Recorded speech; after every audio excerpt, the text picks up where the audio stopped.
Ndabaramukije mwese abanywanyi bacu mukunda amakuru n'ibiganiro vya misi yose tubatunganiriza. Hari inkuru y'agashavu idushikiye ndetse inkuru iteye ubwoba cane ibiziga vyatoraguwe.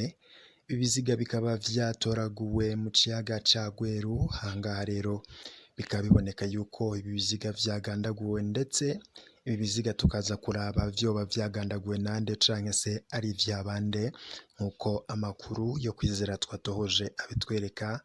Hakaba rero hari icoba yuko ngo hoba hari umugwi woba watanguye kwica abantu ukabajugunya mu kiyaga ca Gweru, ngo kuko biboneka yuko nyene ngo no mu kiyaga ca Tanganyika hariho abagwanyi bariritabara binjiriye, ngo biboneka yuko rero ngo hari abantu binyegeje inyuma y'abantu bariko baricwa.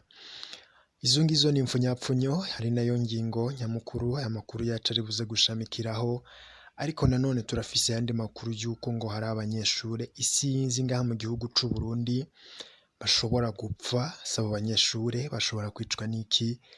Evaristo Ndayishimiye na wewe nyene ari mu yabira, kuko biraboneka yuko umugambi wo gutembagaza ubutegetsi ubandanije, ndetse turi buze kumviriza ivyo abakurikiranira hafi ibiriko birabera ngaha mu gihugu cacu bobo babona nk'imvo zikomeye z'uko Evaristo Ndayishimiye abamugwanya babandanya kuba benshi, ndetse atari Evaristo Ndayishimiye gusa kuko abashaka ndetse n'abifuza gutembagaza ubutegetsi bwa Gitega babandanya kwiyongera, ndetse tuze kuraba imvo zavyo n'umugambi ukomeye cane bafite.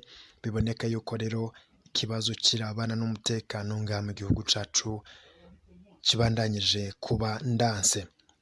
Izo zari impfunyapfunyo, ndaza kuyakubwira ingingo imwe imwe inyuma yuko mpejeje kuguha kaze cane cane mwe mutwumviriza muri ngaha mu gihugu cacu c'u Burundi. Niba utaravyonda subscribe, gira aka ni akaryo keza ufyondeko, uramanuka munsi y'ivideo uraba iburyo bwawe ahanditse sabone, nimba ukoresha ururimi rw'ikinyamazuru canke igifaransa ufyondeko, nimba ukoresha ururimi rw'icongereza kandi uraraba ahanditse subscribe maze ufyondeko. Ndaguhaye ikaze rero muri aya makuru nari mejeje kukubwira mu buryo bw'imfunyapfunyo, utwumviriza uri ngaha mu gihugu c'u Burundi. Ndahaye ikaze mwe mutwumviriza muri mu ntara zose zitandukanye, ibisagara vyose bitandukanye vy'igihugu cacu. Ndahaye ikaze n'abatwumviriza bari mu bihugu vy'ababanyi, aho ndasigura igihugu c'u Rwanda, igihugu c'ubanyi ca Repubulika Iharanira Intwaro Rusangi ya Congo, nkavuga igihugu c'ubanyi ca Uganda, nkavuga igihugu c'ubanyi ca Tanzania, Kenya ndetse n'abandi muri hirya nino mu bihugu bitandukanye vy'umugabane wa Afrika. Ntago ndibwibagire kandi guha kaze n'abatwumviriza bari ku migabane y'amakungu. Turazi neza ko muri benshi kandi mubandanya gukurikira amakuru n'ibiganiro vyacu, abari ku mugabane wa Amerika, abari ku mugabane wa Aziya, abari hirya nino kw'isi hose, mwese ndabahaye kaze muri aya makuru twabatohoreje.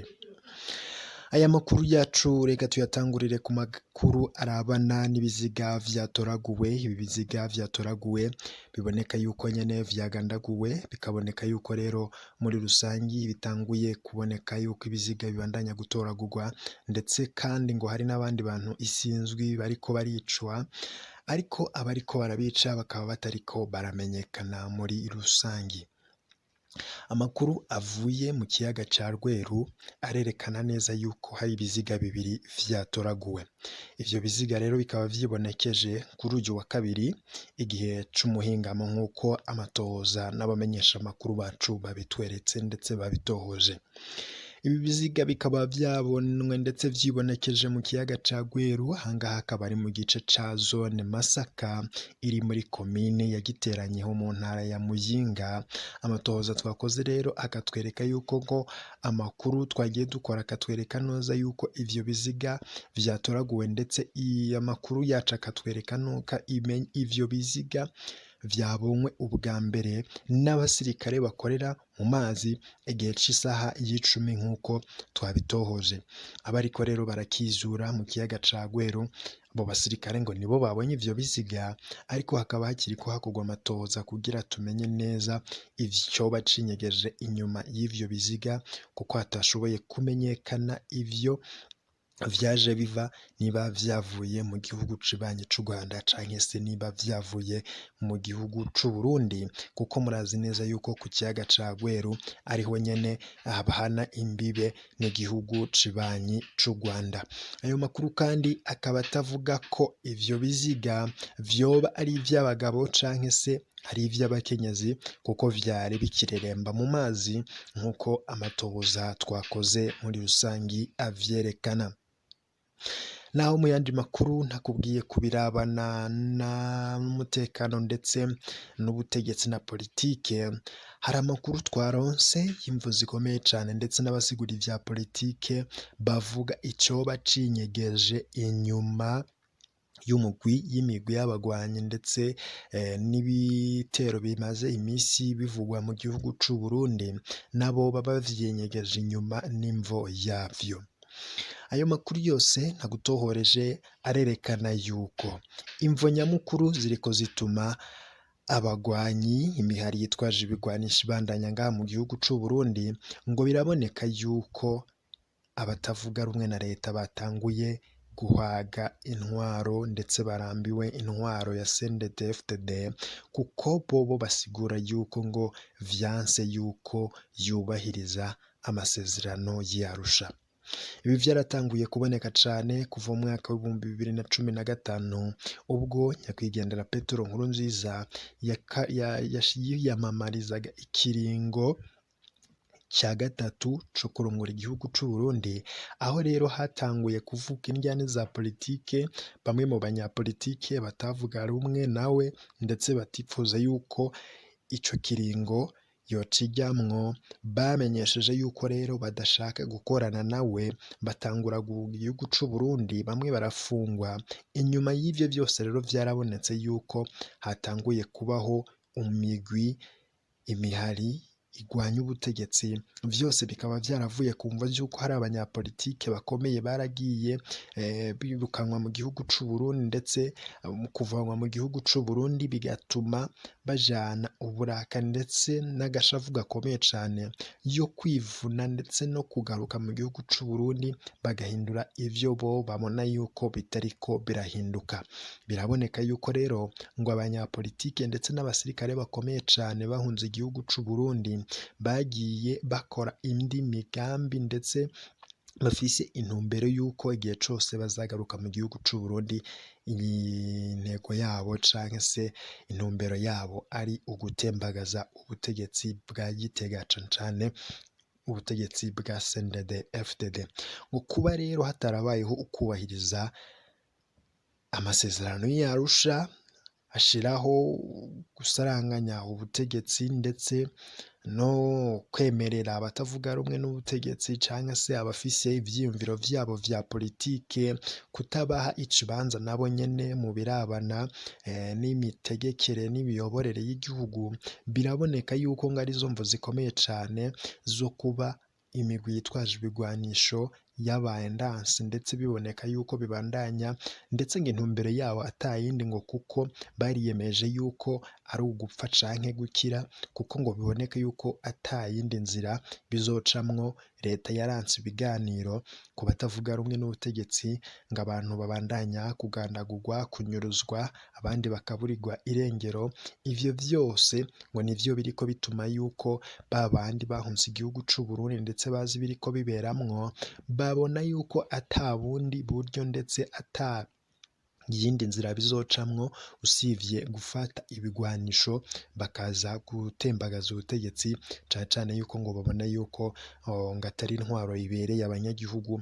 Vyose rero akaba ari amakuru twagiye tubatohoreza, ariko cane cane ivyo vyose bikavugwa n'abihweza ivya politike, bobo basigura yuko iyo nyifato ndetse n'ingene leta iriho ibandanya gukora ibikorwa vyayo ataco bizoshitsako abarundi, ngo kuko atatandukaniro rya leta nshasha Evariste Ndayishimiye ndetse na leta y'umuhisi Petero Nkurunziza. Ibi vyose rero muri rusangi akaba ari ivyo abihweza ivya politike bobo basigura ku birabana n'ibiriko biraba mu Burundi. Nkaba nanakwibutsa yuko muri rusangi vyose bitanguye kuvugwa inyuma yuko hagaragaye yuko ibiziga abantu bashika kwijana aribo bagandaguwe ndetse abandi bakaburirwa irengero kuva Evariste Ndayishimiye agiye ku butegetsi. Biboneka yuko rero ngo atanacimwe kizohinduka ku ntwaro ya Evariste Ndayishimiye. Iyi migwi y'abagwanyi ari cyo gituma ibandanya kwibonekeza ngo kuko ibona yuko abanyagihugu bobo bariko barakorerwa akarenganyo ndetse ko intumbero yabo nyene ari ugutembagaza ubutegetsi muri rusangi nk'uko amakuru agenda abitwereka muri rusange. Nakubwiye kandi tugitangura n'aya makuru ku birabana n'agateka kazina muntu, ariko cane cane reka aya makuru tuyatangurire ku birabana n'abanyeshuri nakubwiye bashobora gupfa ndetse amagara yabo ari mu yabira, ngo vyoba vyari bikwiye gutanguza umwaka w'ishure mu gihugu gihanganye na coronavirusi. Ico akaba ari ikibazo abantu benshi bariko bibaza ndetse biyumvira. Murazi neza ko umukuru w'igihugu c'u Burundi yashikirije amajambo yipfuriza intango nziza z'umwaka w'amashure umunyapolitiki atavuga rumwe na leta yitwa Charles Nditije. Wewe avuga ko vyari bikenewe yuko hari ibibanje kugirwa bigategurwa neza, akerekana ko ivy'amashure yatanguye kuri uyu wa mbere mu gihe hakiri ibitigiri vyinshi mu mashure, bikaba rero nk'intampamyi y'uko yuzubahiriza aya mabwiriza nyene yo kwirinda ico kiza. Biboneka yuko bamwe mu bategetsi b'u Burundi bataravye neza bishobora gutuma abanyeshure benshi bicwa n'umugera corona, kuko ngo bazohura ari abanyeshuri sinzi, kandi ngo biboneka yuko ata ngingo zafashwe kugira bicungere ndetse birinde uwo mugera corona. Urongoye UPRONA itemewe n'ubutegetsi ngaha mu gihugu c'u Burundi, Charles Nditije asigura rero ko hari kubanza kwihweza neza ibishoboka vyose vyotuma amashure ataba icumbi ryotuma ico kiza kiyongera kuruta. Amakuru rero yose akatwereka neza ko ivyo vyose bishobora gutuma abanyeshuri sinzi bicwa n'uwo mugera ndetse bakanawukwiragiza irya nino mu miryango yabo. Mu yandi makuru ariko aravugwa cane ngaha mu gihugu c'u Burundi nuko abarundi barenga canke se bagera ku 500 bahungiye mu ikambi y'Imahama mu Rwanda, nibo rero batanguye gutahukanwa mu gice ca kabiri co gutahukana impunzi kuri uyu wa kane. Ibirorero vy'ishirahamwe HCR mu Rwanda bivuga ko gushika kuri uyu wa kabiri impunzi zishika ku 3,637 zigizwe n'imiryango 958 ziba mu ikambi ya Mahama ngo zimaze kwiyandikisha ngo zitahe. Kuri ubu ngubu rero kuri uno munsi nyene akaba arizo ziri buze gutaha mu gihugu c'amavukiro c'u Burundi muri rusange. Ayo rero namwe mu makuru yareka avugwa cane twaba tugira tubashikirize kandi ubumenyi biriko biragenda bibera mu gihugu cacu Burundi.